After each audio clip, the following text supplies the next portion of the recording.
नमस्कार सभी को। तो आज एक टॉपिक देखते हैं। इकोनॉमिक्स में पीजीटी के इंटरव्यू भी आने वाले हैं अप्रैल में, तो इसके लिए एक टॉपिक मनी का जो है स्टार्ट करते हैं। मनी, मुद्रा, क्यों ये बता रहा हूँ आपको मनी के बारे में। तो मेन चीज़ ये है कि ये जो टॉपिक है हमारा मनी का, इसमें आप कंटिन्यू रखिए, ठीक है। आजकल एक चीज़ देखते हैं, वो क्या है? Bitcoin, crypto currency, digital currency. काफ़ी न्यूज़ में सुनते हैं आप।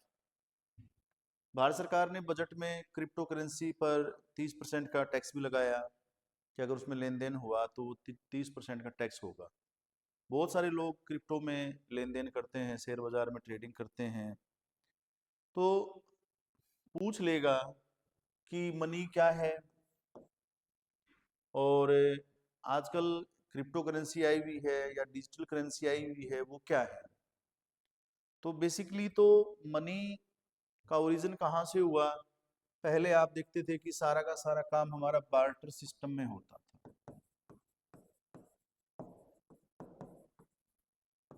तो बार्टर सिस्टम आया, लेन देन, वस्तु के बदले वस्तु। जैसे आप गांव में देखते हो, शादी होती है, विवाह होते हैं, तो विवाह शादी में हम जब विवाह संपन्न हो जाता है तो लड्डू वगैरह, जलेबी वगैरह बच जाती है, तो हम किसी के घर में 5 किलो लड्डू दे आते हैं और बाद में उनके यहाँ शादी होती है तो क्या पता चला कि वो 5 किलो जलेबी दे जाएगी। या हमारे घर पर गेहूं बहुत ज़्यादा होता है और हमारे पास बाजरा नहीं है, तो जब गेहूं ज़्यादा है और बाजरा नहीं है तो हम क्या करेंगे? हाँ जी, ठीक है। तो जब हम देखते हैं कि हमारे पास गेहूं ज़्यादा हुआ और हमारे पास बाजरा नहीं है, तो हम बाजरा ले आते हैं किसी से उधारा। तो उधारे की तो हम कीमत देंगे, परंतु कई बार क्या करते हैं कि हम गेहूं ले गए और कहा कि लो 5 किलो गेहूं, 10 किलो गेहूं और हमें बाजरा दे दो, तो दोनों का प्राइस सेम नहीं है। तो वस्तु के बदले वस्तु आप यूज कर रहे हो, बार्टर सिस्टम है। पर मुद्रा का काम क्या हुआ कि विनिमय को आसान करना। जो एक्सचेंज होता था, तो हर चीज का तो बार्टर नहीं हो सकता, तो हर चीज का बार्टर नहीं हो सकता, हर चीज में जो है आपका वस्तु का विनिमय नहीं हो सकता। मानव की आवश्यकताएं जैसे जैसे प्रोग्रेस होगी वो बढ़ती चली जाएंगी, और उस आवश्यकता की पूर्ति के लिए विनिमय की जरूरत होगी। और विनिमय की आवश्यकता के पूरा कौन करेगा? मनी, मुद्रा। तो पहला तो काम हम देखेंगे कि विनिमय की आवश्यकता की पूर्ति, विनिमय की आवश्यकता की पूर्ति के लिए दूसरा हम क्या करते हैं कि जो मूल्य संचय है, यानी कि बचत करते हैं। हम मुद्रा की बचत भी करते हैं कि जरूरत पड़ेगी तो इमरजेंसी में काम आएगी, विवाह शादी में काम आएगी, बच्चों की पढ़ाई में काम आएगी, तो एक उसकी हम बचत भी करते हैं। तो मूल्य संचय करना, मतलब मूल्य संचय करना। उसके बाद हम देखते हैं कि हमने कोई भी वस्तु ली, इसका ये प्राइस है। कोई भी सेवा ली, डॉक्टर के पास गए, कोई डॉक्टर हमें 2,000 रुपये में देखता है, कोई 1,000 में, कोई 500 में, तो उसने अपनी एक अमाउंट फिक्स कर रखा है कि इतने रुपए में आपको मैं अपनी सेवा प्रदान करूंगा, इतने रुपए में वस्तु दूंगा मैं आपको। तो मूल्य का मापक, मूल्य का मापक मूल्य को भी माप लेता है, मेजरमेंट ऑफ प्राइस है, मतलब कि इतना प्राइस है इस वस्तु का। तो ये बेसिकली मुद्रा क्या है? आपसे पूछे तो आप ये बता सकते हो, वैसे आपको पता भी होगा, परंतु बेसिक सी 3 चीजें आप जरूर बताइएगा उसको। अब बात आती है कि जो हमारी मुद्रा है, तो मुद्रा जैसे अभी बिटकॉइन चली, यानी क्रिप्टो करेंसी चली, क्या हम बिटकॉइन को किसी को देकर के कोई वस्तु खरीद सकते हैं? बिल्कुल भी नहीं खरीद सकते। भारत में तो कम से कम नहीं खरीद सकते, और संसार के अधिकतर देशों में नहीं खरीद सकते। क्रिप्टो को देकर के कोई वस्तु आप ले लो, तो ऐसा क्यों है? जेब में रखा हुआ रुपया, सिक्का जो भी है, या नोट है आपके पास, उससे आप जाकर के कोई वस्तु लेंगे तो आपको तुरंत जो है आपको वो वस्तु दे देगा। 100 रुपए की तो 100 रुपए में दे देगा आपको। उसने फटाक दे एक्सेप्ट कर लिया, उसको जल्दी जल्दी एक्सेप्ट कर लिया। क्यों किया एक्सेप्ट? क्योंकि वो लीगल टेंडर है। क्या है? लीगल टेंडर है। तो सबसे इंपॉर्टेंट क्या होता है? लीगल टेंडर होना। उसको मान्यता दे रखी है, वैधानिक मान्यता, लो है उसके पीछे, भारत सरकार खड़ी है उसके पीछे, आरबीआई खड़ा है उसके पीछे। तो जब आपको मान्यता दे रखी है मुद्रा को, तो वो वैधानिक मान्यता होती है। तो हमारे यहाँ पे वैधानिक मान्यता किसको है? कागजी नोट और सिक्कों को। तो नोट और सिक्के, कागजी नोट है और सिक्के हैं, इनको वैधानिक मान्यता है। ये लीगल टेंडर हैं। इनको आप जैसे कई जगह कहते हैं कि 10 रुपए नहीं लूंगा, ये सिक्का है, तो कोई भी मना नहीं कर सकता, उसको दंड का उचित प्रावधान है। तो ये सिक्के और नोट, इनको वैधानिक मान्यता है, इनको लेन देन से कोई भी मना नहीं कर सकता। तो अब है आपका, इसलिए इसको हम कहते हैं कि करेंसी को हम फिएट मनी भी कह देते हैं, क्योंकि इसके पीछे सरकारी जो आदेश होता है वो, इसलिए हम इसको फिएट मनी कहते हैं। अब बात आती है कि आपका जो सिक्के और करेंसी मैंने बोला, तो सिक्कों को तो आप कहेंगे, क्या कहेंगे? Limited legal tender. एक लिमिट तक ही आप जो है सिक्कों को दे सकते हो। अगर मान लो मैंने किसी से आपका 1 लाख रुपए लिए और मैं उसको कहूँ कि लाओ मैं आपको 1 1 रुपया, 2 2 रुपया, 10 10 रुपये के सिक्के दे दूं, तो नहीं लेगा वो, क्योंकि वो लिमिटेड है, लिमिटेड लीगल टेंडर है। उसका एक सीमित उधार तक या सीमित लेन देन तक ही आप उसका प्रयोग कर सकते हो। परंतु जो करेंसी नोट है, कागजी जो नोट मैं कह रहा हूँ, ये अनलिमिटेड लीगल टेंडर है। इसमें लेन देन की कोई सीमा नहीं रखी गई है, आप इसमें कितना भी लेन देन कर सकते हो। अब जब हम कहते हैं कि मुद्रा जब छापी जाती है तो एक मिनिमम रिजर्व सिस्टम होना चाहिए आरबीआई के पास। उसके बाद आपसे जब मुद्रा के बारे में पूछेगा कि भाई मुद्रा के जो है आपका माप है, उसके जो आपका मुद्रा की पूर्ति जो होती है, सप्लाई होती है, उसके माप बताइए, तो आपको कई बार पढ़ा होगा आपने, इसको जरूर दिख के जाएगा M1 M2 M3, इस तरह से M1 है, M2 है, M3 है और M4 भी है। तो ये जो है आपका पता जरूर करके जाइएगा कि ये M1 M2 M3 M4 क्या हैं। तो जैसे मैं आपको M1 बता देता हूँ। तो जनता के पास जो करेंसी है, जैसे मेरे पास कुछ है, आपके पास कुछ है, तो हम पब्लिक में आते हैं, तो जनता के पास जो करेंसी है वो शामिल होती है, प्लस जो मांग जमाएं होती हैं वो शामिल होती है, प्लस आरबीआई के पास जो अन्य जमाएं हैं वो। तो इसको हम M1 कहते हैं। M2 इससे विस्तृत होगी, M3 होगी, M4 होगी। तो ये आपको जो है M1 M2 M3 M4 इसके पूर्ति के जो माप हैं, इसको जरूर देख करके जाना है। अब दूसरा इंपॉर्टेंट पहलू ये है कि आप लोगों ने देखा होगा कि जो मनी है, इसमें आजकल डिजिटल मनी भी आ गई। जो डिजिटल मनी है वो भी आपके आ गई है। ई रूपी जिसको हम कहते हैं, हमारा रूपी का सिंबल ये है। और इस सिंबल को ध्यान में इसलिए रखना है, आजकल इस सिंबल को लेकर के एक इशू चला हुआ है। तमिलनाडु की सरकार ने जो बजट वगैरह अभी पेश हुआ है, तो उसमें इस रूपी सिंबल को हटा करके अपना सिंबल लगा दिया है। तो इसलिए पूछ सकता है कि इसके साथ ये किसने दिया था? कांग्रेस सरकार में ही आया था, तमिलनाडु के ही थे, कौन थे उनका नाम जरूर देखिएगा। उसके बाद तमिलनाडु गवर्नमेंट के जो है आपका सीएम कौन है? तो स्टालिन जी हैं। तो ये जो है आपका उदय कुमार जी थे, कौन थे ये? फिर इसके बाद किस समय ये आपका रुपी सिंबल आया था?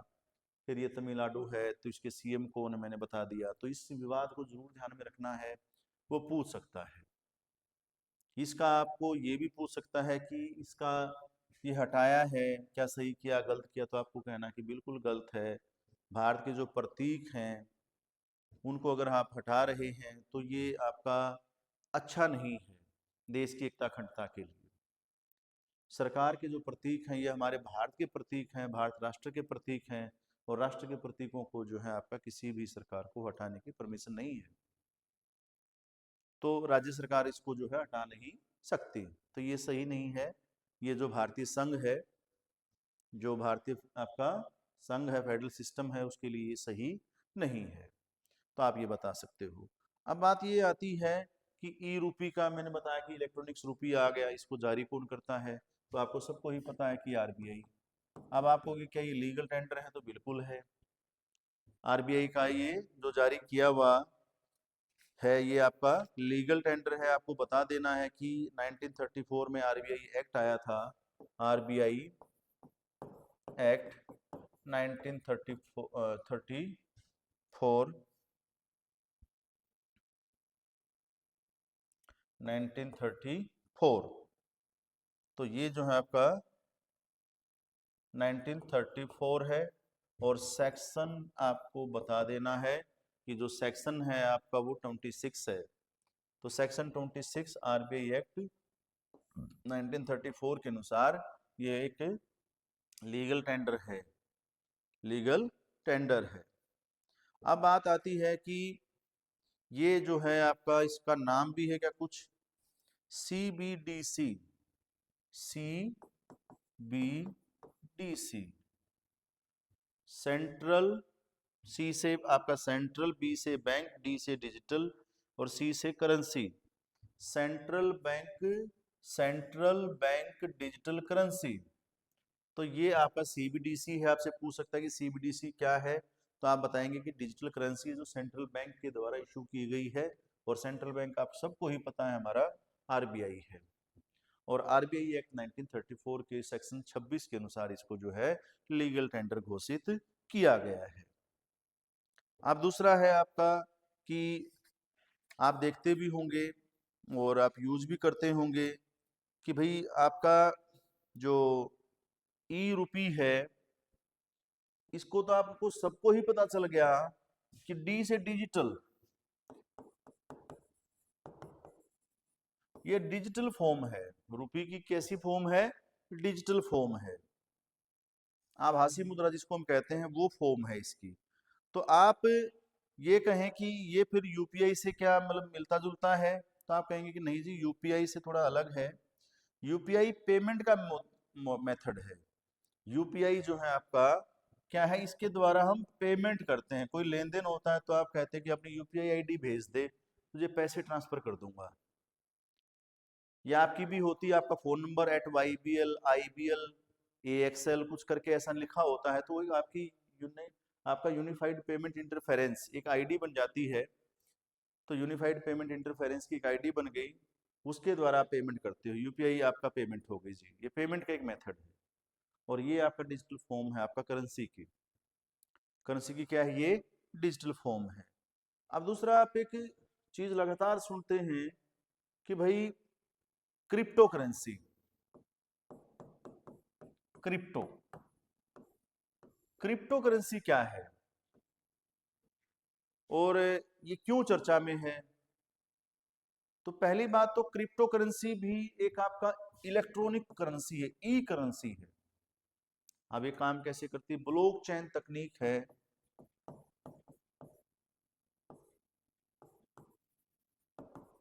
ब्लॉकचेन तकनीक पर काम करती है। इसमें यही नहीं पता चलता, सोर्स नहीं पता चलता कि ये किसको लेन देन हो रहा है। और जब इसका सोर्स नहीं पता चलता तो ये बड़ी खतरनाक हो जाती है। किसी का भी सोर्स ही ना पता हो तो फिर नेचुरल सी बात है कि इसका लेन देन आतंकवादियों को बड़ा इजीली हो सकता है। और संसार में जब ये अगर एक्सेप्ट हो जाए और इसका सोर्स ही ना पता हो, तो ब्लैक मनी बहुत तेजी से बढ़ सकती है। तो एक तो काला धन और दूसरा आतंकवाद का बड़ा सोर्स, अगर ये हो गया तो फिर क्या हो जाएगा? किसी भी देश के लिए अच्छा नहीं रहेगा, संसार के लिए अच्छा नहीं होगा, ना उसकी सुरक्षा के लिए और ना उसकी आर्थिक सेहत के लिए। तीसरी सबसे बड़ी बात, सोवर्जिनिटी, संप्रभुता। सोवर्जिनिटी यानी कि संप्रभुता का एक बहुत बड़ा इशू है। क्या है इशू? कि भाई देश जो है, कोई भी सरकार वो संप्रभु होती है। भारत एक संप्रभु राष्ट्र है। तो अगर भारत एक संप्रभु राष्ट्र है, उसके पास उसकी सारी शक्ति है, वो कैसे आंतरिक व्यवहार करता है और कैसे बाहरी व्यवहार करता है, यानी कि बाहरी देशों के साथ हम कैसे संबंध रखते हैं, इस मामले में हम स्वतंत्र हैं। और इसी में हमारी संप्रभुता में हमारी करेंसी भी आती है। अगर किसी देश के पास करेंसी छापने या उसको कंट्रोल करने का अधिकार ही नहीं होगा तो उसकी संप्रभुता के लिए एक बड़ा खतरा पैदा हो जाएगा। लोगों का विश्वास उस देश की संप्रभुता से हट जाएगा। तो संप्रभुता के लिए भी एक बहुत बड़ा खतरा है ये आपका क्रिप्टो करेंसी। हालांकि दो देश हैं, आपसे पूछ सकता है कि किस किस ने इसको मान्यता दी, तो अल सल्वाडोर और central African Republic. El Salvador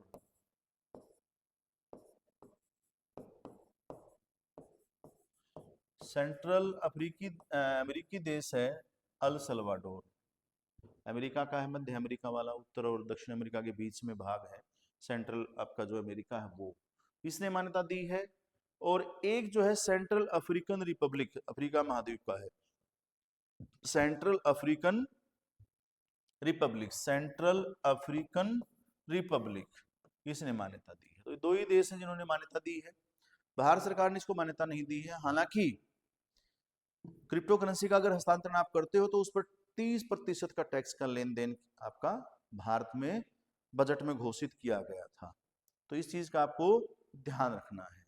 तो क्रिप्टो करेंसी और सीबीडीसी में आपको डिफरेंस बताना हो तो बता सकते हो कि जी वो लीगल टेंडर है, ये हमारे देश में लीगल टेंडर नहीं है, उसको भारत सरकार की मान्यता है, इसको कोई मान्यता नहीं है इसका मतलब। और आप बता सकते हो कि भाई इसका लेन देन पर 30% टैक्स है, उसके लेन देन पर कोई इस प्रकार का टैक्स नहीं है। दूसरा, आरबीआई से मान्यता है, इसको कोई मान्यता नहीं है। उसके बाद उसे कोई खतरा नहीं, इससे खतरा है जी, इसलिए इसको जो है लेन देन के लिए आपको स्वीकार नहीं किया जाता। संप्रभुता पर खतरा है, आतंकवाद के हाथ में जा सकती, इसका सोर्स नहीं पता, और सीबीडीसी का सोर्स हमें आसानी से पता है। तो ये आपको बेसिक सा उसके बारे में डिफरेंस अगर आपको बताना हो तो आप वो डिफरेंस उसमें बता सकते हो।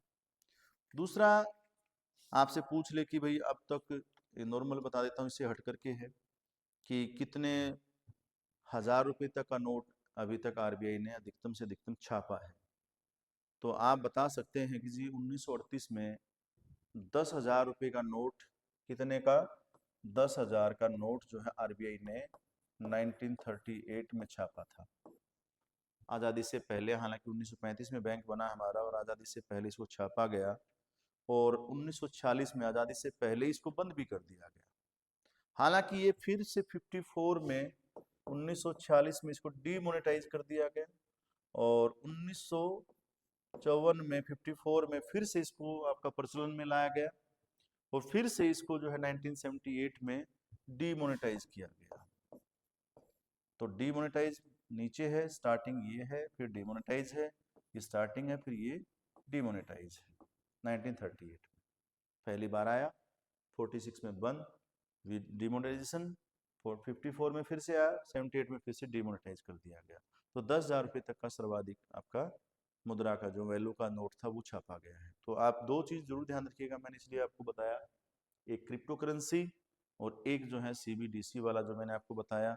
हालांकि मुद्रा के बारे में तो आपको सबको पता ही होगा कि मनी क्या है, वो तो ऐसे मैंने बेसिक सा समझा दिया, परंतु मेन मकसद था हमारा कि जो सेंट्रल बैंक डिजिटल करेंसी है वो और क्रिप्टो करेंसी है वो दोनों में डिफरेंस बताना, और इसकी जो कमियां हैं वो बताना, किस किस देश में एक्सेप्टेंस है इसकी वो बताना, और फिर ये जो नोट का जो साइन है हमारा, रुपीज का जो सिंबल है, इसके बारे में बताना कि कहाँ पे डिस्प्यूट चला हुआ है, किस देश में आपका, सॉरी, किस राज्य में डिस्प्यूट है भारत सरकार का, और किस राज्य का डिस्प्यूट पैदा हो गया है, तो वो मैंने आपको बताया है, तमिलनाडु का। तो बाकी जो है आगे क्लास में हम बताएंगे कि इन्फ्लेशन वगैरह, पॉवर्टी आपका, फिर जो है एफडीआई के बारे में, फिर डब्ल्यूटीओ। तो नेक्स्ट क्लास में डब्ल्यूटीओ, वर्ल्ड बैंक, आईएमएफ के बारे में डिस्कस करेंगे। काफ़ी इंपॉर्टेंट रहेगा ये, इसको ज़रूर देखिएगा आप।